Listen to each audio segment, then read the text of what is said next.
मला चार्ली चॅप्लिनच्या त्या एका सिनेमातली एक गोष्ट आठवते मला, सिटी लाईट सिनेमा. त्याच्यामध्ये त्याला काहीतरी नेहमीसारखी मारामारी गडबड होते आपल्या ट्रॅम्पची, आणि त्याला फरफट्यात ओढून नेत असतात, आणि फरफट्यात ओढून रस्त्याने नेत असताना बाजूला जी छोटी छोटी असतात ते फूल असतं, ते फूल तो उचलतो आणि त्याचा वास घेतो, आणि त्या क्षणी चार्ली चॅप्लिनचा चेहरा हा बुद्धा इतका सुंदर, तो इतका सुंदर हसतो, म्हणजे इतकी त्याची डिग्निटी गेलेली आहे, त्याची काय लायकी राहिलेली नाही. रस्त्यावरनं फरफटत नेत आहेत, त्या क्षणी त्याला बाजूला उमललेलं फूल दिसलं, ते छान होतं, ते त्यांनी उचललं, त्याचा वास घेतला आणि त्याच्या चेहऱ्यावर स्मित पसरला. That is a grateful moment. तशी मला मिळाली का आज? आजच्या दिवसात मी जमा केलंय का काही?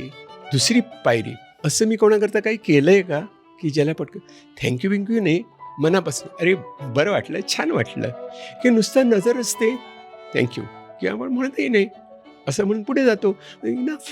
आयडिया अशी आहे की ग्रेटफुलनेस मला वाटला आणि माझ्याविषयी, जगाविषयी, समाजाविषयी, निसर्गाविषयी ग्रेटफुल वाटेल असं मी कोणाला तरी सुचवलं का? मी कोणाला तरी सांगितलं काय मस्त पक्षी आहे बघ, काय मस्त आवाज आलो. माझ्या मित्राने जे आम्ही माइंडफुलनेस शिकत, तो म्हणाला मला पहिल्यांदी रस्त्याने टळटळीत ऊन होतं, मला खरंच पक्ष्यांचे आवाज ऐकू येत होते, आणि मला वाटलं की रोज होते का पक्ष्यांचे आवाज? अरे रोज होते, पण मी पळत होतो, माझं लक्ष नव्हतं.